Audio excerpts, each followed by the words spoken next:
Health টিপসে আপনাদের সবাইকে স্বাগতম। আমাদের আজকের আলোচনার বিষয় পুরুষত্বহীনতা ও কোষ্ঠকাঠিন্যের কারণ একই। পুরুষত্বহীনতা যে কোনো পুরুষ মানুষের কাছেই দুঃস্বপ্ন এই ব্যাধি। সেজন্যই পুরুষত্বহীনতার সমাধান খুঁজতে প্রতিযোগিতায় নেমেছে বিশ্বের বহু গবেষক দল। অবশেষে সাফল্যের দাবি করেছেন হার্ভার্ড বিশ্ববিদ্যালয়ের এক বাঙালি গবেষক।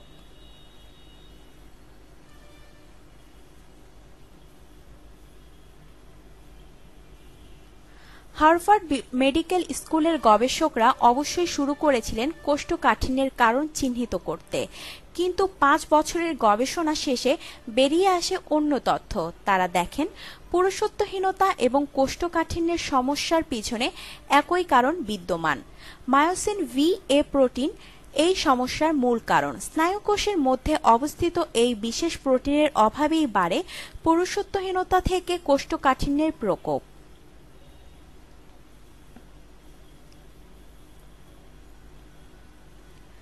প্রাণীর শরীরে গবেষণা করে পাওয়া এই ফলাফল সম্প্রতি প্রকাশিত হয়েছে PLOS ONE নামে একটি জনপ্রিয় বিজ্ঞান পত্রিকাতে। এই গবেষক দলের প্রধান কলকাতা মেডিকেল কলেজ এবং AIMS এর প্রাক্তন ছাত্র অরুণ চৌধুরী। তার আশা এর ফলে এক ঢিলে দুই পাখি মারা সম্ভব হবে। অচিরেই সহজ সমাধান মিলবে এই দুই রোগের।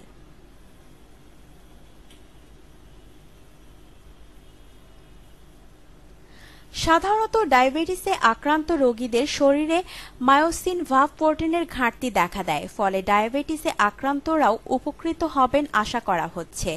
স্বাভাবিক কাজকর্মের সময় অন্ত্র কিংবা পুরুষাঙ্গের ভিতরে অবস্থিত স্নায়ুকোষের মধ্যে অতি বিক্রিয়াশীল গ্যাস নাইট্রাইস অক্সাইড তৈরি হয়।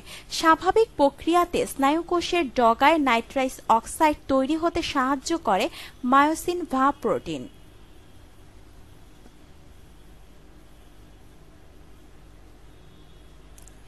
এই গ্যাস জাতীয় রাসায়নিকই অন্ত্রের এবং পুরুষাঙ্গের পেশিগুলির স্বাভাবিক কাজকর্ম সুনিশ্চিত করে।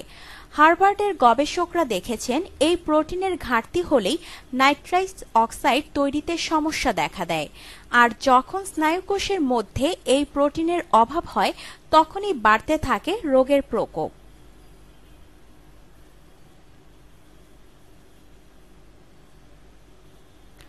গবেষকদের দাবি, ডায়াবেটিসে আক্রান্ত মানুষের শরীরেও এই প্রোটিনের প্রবল ঘাটতি নজরে এসেছে।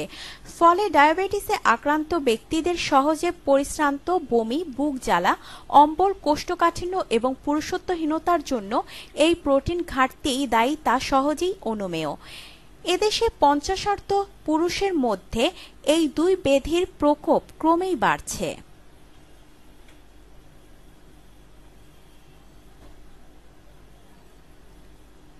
আপনার জীবনকে আনন্দময় করে তুলতে এবং বিভিন্ন স্বাস্থ্য টিপস ও পরামর্শ পেতে আমাদের চ্যানেল সাবস্ক্রাইব, লাইক ও শেয়ার করবেন। ধন্যবাদ।